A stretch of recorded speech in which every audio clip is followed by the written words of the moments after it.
Right. Why am I saying this? Let's have a look. So, if you've got the potential for, that's what the sun is saying. That's an underlying energy of the potential for great happiness. And then we have that happiness here. So, it's almost like you see a path to it. You see a path to what will make you happy. The sun, and the moon, they're both cards of, let's talk about them together actually. We'll get to that Eight of Cups at the moment.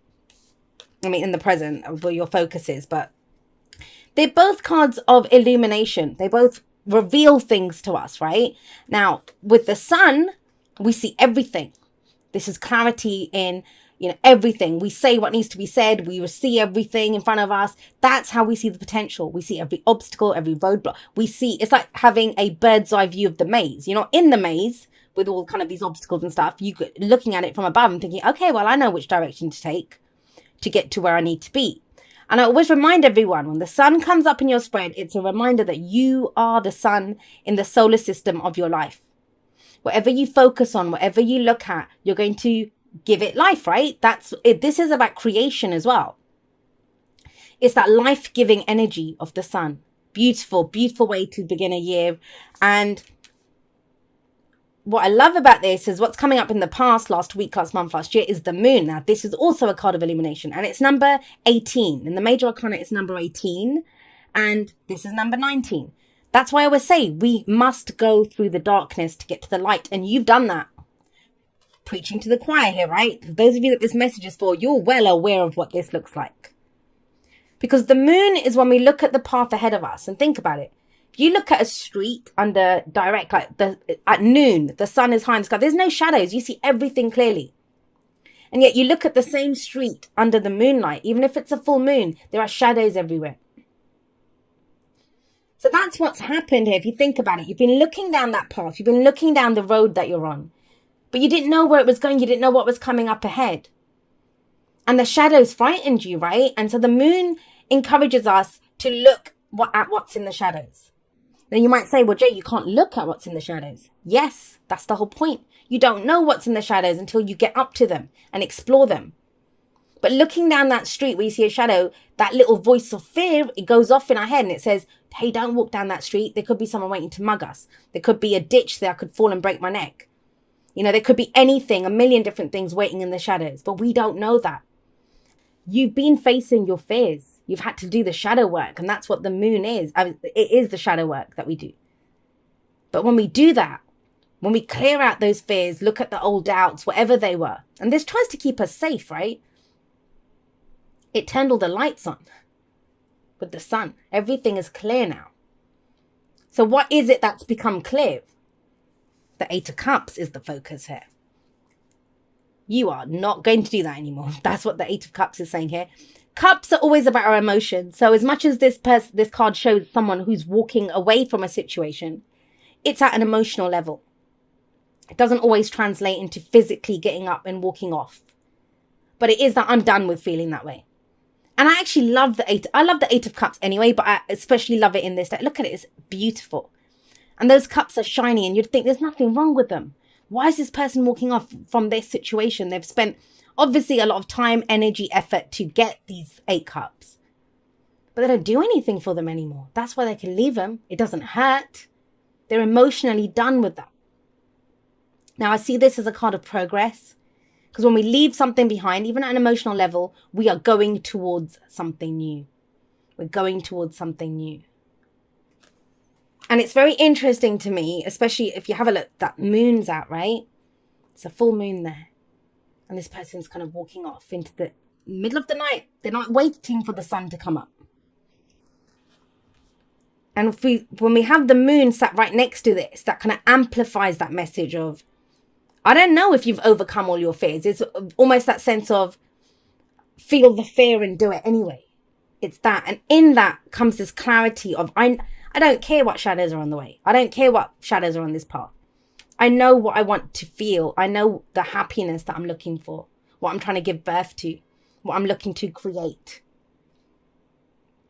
And when we're walking around in the darkness, we're going to stumble, right? Imagine all the lights are off in the house. If there's been a power cut or something, you're going to bump into things. Even if you know the furniture where it is, you bump into things, you stumble around, you walk around a little bit slowly. But the lights are on now. And so we have the Chariot in the present. full steam ahead. This is a balancing of the head and the heart. And, we have these two sphinxes here. And it's almost as if that's the darkness and that's the light, right? They work together now. And that's one of the key things that a lot of people don't realize about everyone wants peace and happiness and, all of these beautiful emotions. But they are a part. They come as, part and parcel of the darkness as well. And when we've made peace with our dark side, when we've made peace with our fears and doubts, we know they're there. We recognize them. They're a part of who we are. There's nothing wrong with having fears. There's nothing wrong with having doubts. It's what we do with them. Do we allow them to stop us? And you're not. That's what I love about this. We have the sun here. You see the path ahead of you. And guess what? Then you get in your chariot and you go down there. You go down that path. Now, you are the charioteer. That's the whole thing of the chariot card. You're the charioteer. It's the card for Cancer. You have a lot of water energy, actually. So we have Leo, Pisces, Cancer. But remember, the signs don't own the cards. They just lend their characteristics or their energies to them. And with this card coming up, it's very much about, okay, I'm going for victory. I'm going for that. I'm going for what makes me happy. I truly am. It's a victory card, and it says victory for your own determination, your own efforts that you put into this. This is taking control of a situation. It doesn't just happen to us, right? And that's sometimes the issue when the moon comes up. We wait for something to show up. We're kind of huddled in the darkness, in the shadows. And it's almost like that it's that realization that no one's coming, not just no one's coming to save me, but it's like, hey, I don't need anyone to save me. I know where I'm going. I know what I'm doing.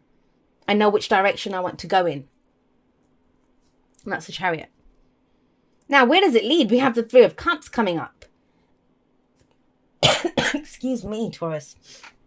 We have the Three of Cups coming up as a future energy. You know what? Let me just say that for a moment. It always happens in Taurus. And I know someone's going to say, hey, Taurus rules the throat. I always cough in the Taurus reading. So maybe it is the Taurus energy. But it's very interesting. Spot where it happened. I was speaking very clearly about your vision and where you're going and what you're leaving behind. And then where do we choke up and are not able to speak? Or, have problems with the throat chakra or saying what we're Three of Cups when we're dealing with other people. This is going to become key for you, Taurus. Who's there for you? What's your inner circle look like? What's your support network like? Because, this is all very solo energy. I'm done with this. I see the light. I see my shadow self. I know what effort I'm ready to put in. This could be travel. This could be going forward, whatever direction. It's such a big energy. You can apply this to just about any area of your life, but you're not doing it alone. You're not doing it alone. Because both of these cards, and you know what? Both of these cards talk about reunions in one sense. Now, I want to be clear here. I'm not seeing whatever coming back from the past. I'm not doing whatever. This is not about that. That's not what this reading is about. This reading is about that journey that you've been on, that dark night of the soul that you've traversed, that you've gone through. The light at the end of the tunnel, you've come out of there now. But who is on the other side with you? That's what becomes key then. The self stuff, you're good on that. Right up into the Chariot, you're good on that. Three of Cups, it's your support network. Who's there for you? I want to actually see what's at the bottom of the deck because I didn't look. Let's see. The Wheel of Fortune. I mean, that's amazing with the Sun. It's the time is now. And you know the time is now. But what's key to this, no matter how much work we do ourselves, and I say this to people all the time, especially people that, I didn't even show you the card. Let me just show you it. There's the Wheel of Fortune. The time is now. And it's interesting. I said this for Aries reading because they got the Hermit. The Hermit comes up before the Wheel of Fortune. Looking within, finding that your energies in this reading, they imply that. But when we come out the other end, there's going to be people that we, our tribe, who's our inner circle, who's our core inner circle. Three of Cups. Celebrating with people, people that we love and support and that love and support us. You're not doing this alone. And I think that's the next step for you. You're good on where you are. Who are you taking with you on this? And that's the advice as well. The advice is the Ten of Cups. What's your happily ever after? What's your happily ever after? There's nothing really, what's the sticky point here? Nothing. You know what you're emotionally done with. You see the path forward. You've done the shadow work.